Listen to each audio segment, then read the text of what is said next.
प्रभु के मधुर नाम में आप सबों को जय मसीह की। परमेश्वर पिता का धन्यवाद हो। आज हम अपने उसी सीरीज में जो प्रकाशित हुआ के 5वें बाब की 12वीं आयत को पढ़ रहे थे, उसमें परमेश्वर ने प्रभु यीशु के बारे में 7 चीजों का वर्णन किया है। जब वो स्वर्ग में है तो पहली चीज है उसमें सामर्थ, पावर। और हम सब जानते हैं प्रभु यीशु मसीह में कितनी पावर थी कि वो मुर्दों को जिंदा कर लेते थे। इससे पहले कि कोढ़ी उन्हें छुए, कोढ़ा चंगा हो जाता था। सारी बीमारियां, दुष्ट आत्माएं भागती थी निकल के। अब आज हम उस दूसरी पावर के ऊपर गौर करेंगे जिसे प्रभु यीशु ने धरती पर भी दिखाया और स्वर्ग में तो वो हाई हैं। जब वो आसमान पे जा रहे थे तो उन्होंने चेलों से बोला था, लास्ट सीन में 500 लोग जमा है, प्रभु यीशु जा रहे हैं, तो उन्होंने बोला था कि पृथ्वी, आकाश और पृथ्वी का सारा अधिकार मुझे दिया गया है। चेलों से कहा, जाओ प्रचार करो और देखो दुनिया के सब दिन तक मैं तुम्हारे संग हूं। यहां पे मेरे प्रियो, जो दूसरी चीज प्रभु के पास स्वर्ग में है, धरती पर भी थी, वो एकदम अलग है। स्वर्ग जहां हम प्रकाशित वाक्य 22 पढ़ते हैं तो वहां पे जिस सड़क का वर्णन है जिस पे परमेश्वर के लोग चलेंगे, वो 24 कैरेट से ज्यादा प्योर सोने की है। हम सब जानते हैं दुनिया में जो सबसे ज्यादा फेमस है वो है सोना, और सोने में 24 कैरेट मैक्सिमम पावर। अब वहां की सड़कें इससे ज्यादा हैं। तो परमेश्वर ने अपने लोगों को क्या नहीं दिया। अब यहां दूसरी चीज जो उसमें पाई जाती है सामर्थ के बाद, वो है धन। मेरे प्रियो, प्रभु यीशु मसीह हमेशा एक बात कहा करते थे, पृथ्वी पर अपने लिए धन इकट्ठा मत करो, क्योंकि यहां चोर और काई उसे खराब करते हैं। मैं जानता हूं इस बात को अच्छी तरह से कि परमेश्वर के लोग जो सच्चे प्रचारक हैं, उपदेशक हैं, जो सच्चे हैं, जिन्हें धन दौलत लाल सब चीजों की लालच नहीं है, वो बिल्कुल पैसे से अलग रहते हैं।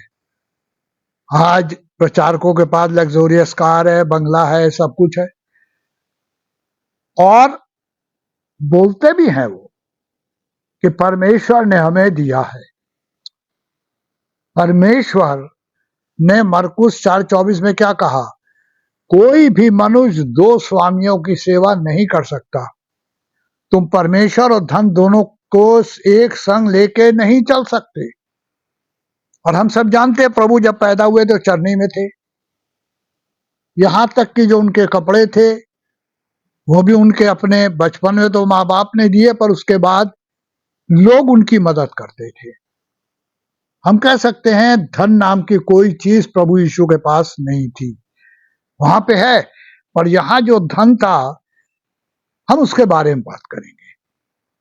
पृथ्वी पर जो धन और जो स्वर्ग में धन है उसमें बहुत कुछ। तो यहाँ पर 12वीं आयत में लिखा हुआ है, और वे ऊंचे शब्द से कहते थे कि वध किया हुआ मेमना ही सामर्थ, धन, ज्ञान, शक्ति और आदर और महिमा और धन्यवाद के योग्य है।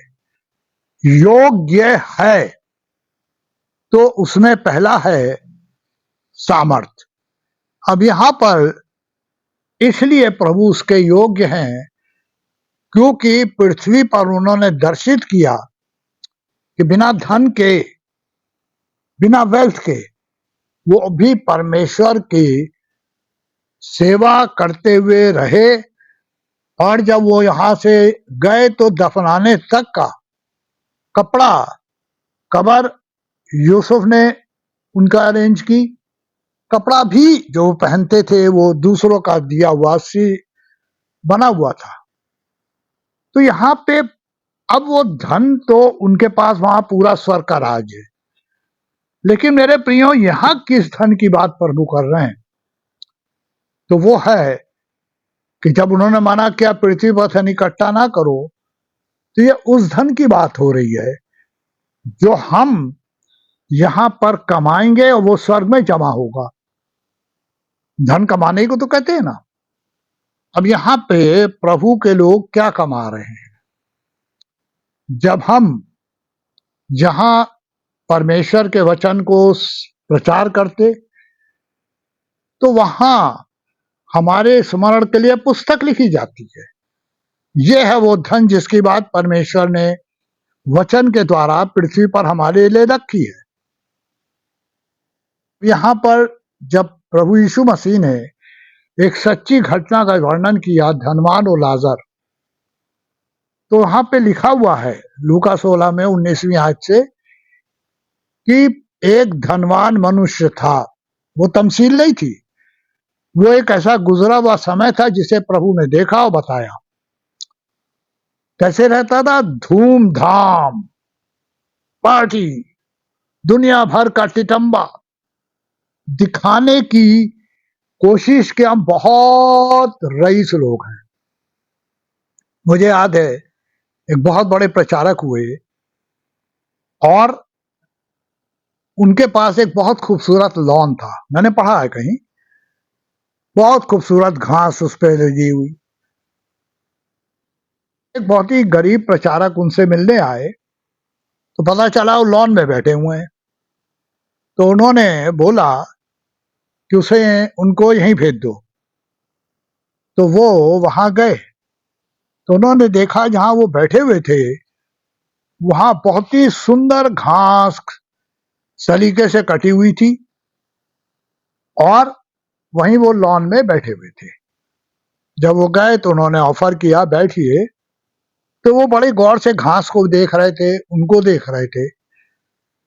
तो एक चीज उन्होंने कही कि आपने जो भी खर्चा किया, जो भी आपने यहाँ पे इस्तेमाल किया, वो क्या परमेश्वर ने दिया आपको? उन्होंने कहा हाँ, ये आशीष है। बोले प्रभु ने तो मना किया इसी आशीष के बारे में। बोले नहीं नहीं, मुझे ये आशीष मिली है। और मेरे प्रियो, वो बस 1 मिनट रुके, उन्होंने कहा चाय पी लीजिए, उन्होंने थैंक यू, और इतना कह के वो चले गए। उन्होंने ये बताया, उस प्रचारक ने जो आए थे, कि सर अगर आपने इन्हीं पैसों को घास के मेंटेनेंस में, बंगले के मेंटेनेंस में खर्चा किया, अगर इसी पैसों को आपने मसीही समाज की बढ़ोतरी उत्थान के लिए किया होता, तो परमेश्वर की आशीष जो यहां मिलती उसके बदले में 100 गुना स्वर्ग पे मिलता। बोले आपको जलन है क्या? बोले नहीं, मुझे काहे की जलन, मैं क्यों जलूंगा भाई, मेरे पास कुछ नहीं है। उन्होंने कहा आप लगता है शुरू से ही ऐसे कंगाल रहे हैं। उन्होंने कहा ये तो आप मेरे बारे में मालूम करिएगा, और वो चले गए। जो प्रचारक के लॉन में वो थे, उन प्रचारक ने इंक्वायरी करने के चक्कर में कहां से आए थे, क्या थे, वो नाम बता चुके थे, उनके बारे में मालूम किया, तो पता चला कि वो उनसे ज्यादा रईस थे। और जब प्रभु की सेवा के लिए उनको बुलाया गया, तो उन्होंने धीरे धीरे करके सब कुछ बेच डाला और वो सारा पैसा परमेश्वर की सेवकाई में लगा दिया, कलीसिया की उन्नति में लगा दिया, और परमेश्वर के द्वारा अब जो उन्हें आशीष मिलेगी वो स्वर्ग में मिलेगी। और फिर उन्होंने उनको बुलवाया, और तब उन्होंने कहा मुझे बड़ा अफसोस है, मैंने आपकी बेइज्जती की। उन्होंने बस एक बात कही कि मैंने जिस चीज को सीखा वो ये है कि मुझे पृथ्वी पर नहीं, स्वर्ग में धन इकट्ठा करना है। तो यहां पे प्रभु के बारे में लिखा हुआ है कि पहली चीज स्वर्ग में उनके पास सामर्थ्य है, दूसरा धन है। पर वो किनके लिए है? पृथ्वी से आने वाले उन सेवकों प्रचारकों के लिए जो परमेश्वर की सेवा के बाद स्वर्ग में हमेशा के लिए उनके संग रहेंगे।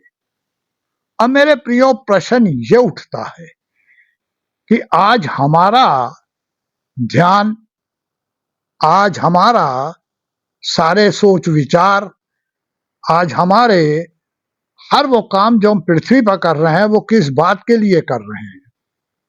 पैसा? नो। फिर किसके लिए कर रहे हैं? और अफसोस इस बात का होता है कि जब जिनके पास प्रचारकों के बहुत ज्यादा धन है वो ये कहते हैं परमेश्वर ने दिया है। धनवान से लाजर जब बातचीत हो रही है अब्राहम की, तो उन्होंने क्या कहा था? स्मरण रख के जीवन में अच्छी वस्तुएं ले चुका, और लाजर ने यहाँ दुख उठाया है और अब वो यहां सुख पा रहा है और तू तड़प रहा है। तो धन जो यहाँ पे वचन में लिखा हुआ है वो सांसारिक धन नहीं है। जहां परमेश्वर उस धन की बात कर रहे हैं मेरे प्रियो, जिसे हम स्वर्ग में जमा करेंगे आत्माओं को बचा के। मसीह बनाना मसीहत नहीं है, प्रभु ने कभी नहीं कहा। हमेशा प्रभु कहते थे मन फिराओ क्योंकि स्वर्ग का राज निकट आया है।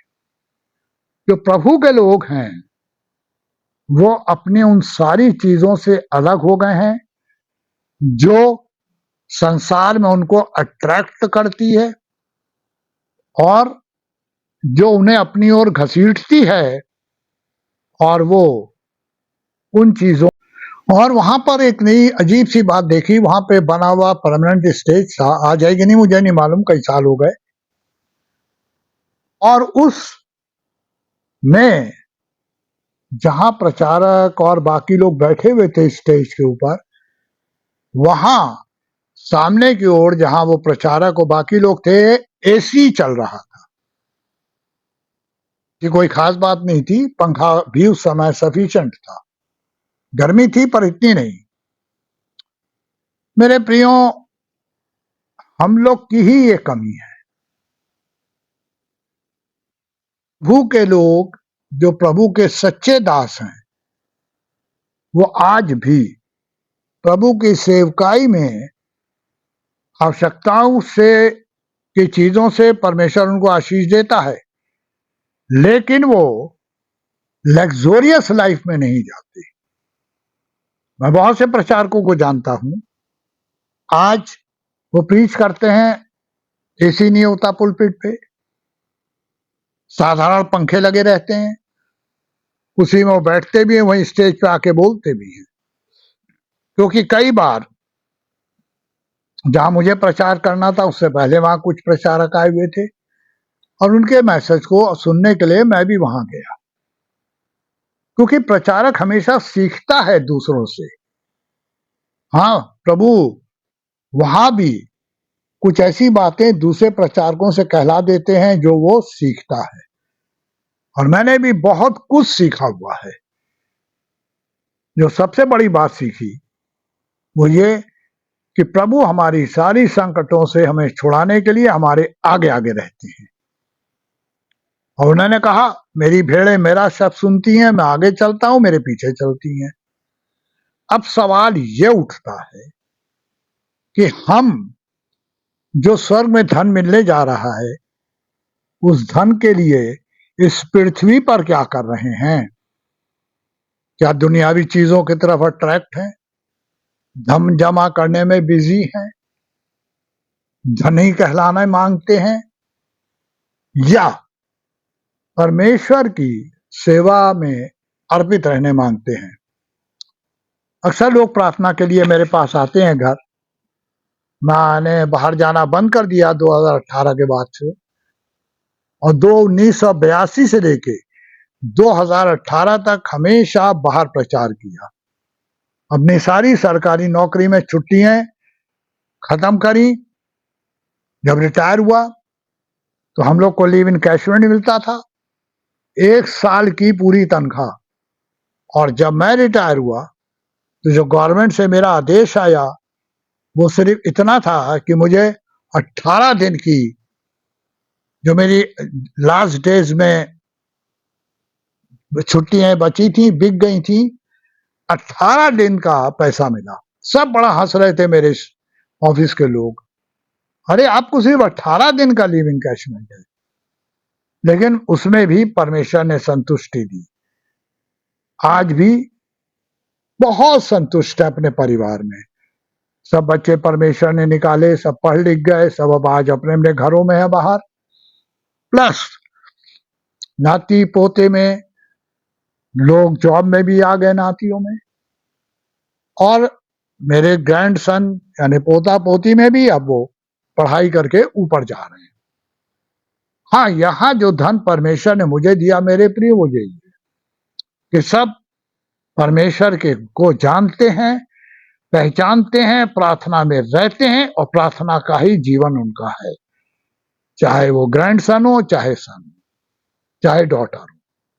काश हम लोग अपने जीवन में ऐसी गवाहियों को अंदर पैदा करें कि लोग हमारे पास परमात्मा जब प्रार्थना के लिए आए तो वो धन जो गिफ्ट के रूप में होगा कि बता सके उनको क्या प्रॉब्लम कहां से शुरू हुई है, वो हमारी लाइफ के द्वारा बहुतों के जीवन में आए। वर दीजिए कि हम अपनी तैयारी उस धन की करें जो स्वर्ग में प्रभु के पास है, ना कि इस संसार में। परमेश्वर की आशीष हमेशा आपके जीवन में बनी रहे और आज और भविष्य में हम अपने को हमेशा जांचें कि हम क्या कर रहे हैं और हमारा टारगेट क्या है। प्रभु अपने अनुग्रह को बरसाए, ऐसा वर दे। कोई भी घटी कमी किसी भी प्रभु के धन को ना हो। हर विनती उद्धारकर्ता प्रभु यीशु के नाम से मांगिए और देखे मिलेगी। परमेश्वर की आशीष आप सबों पर हो। आमीन, आमीन।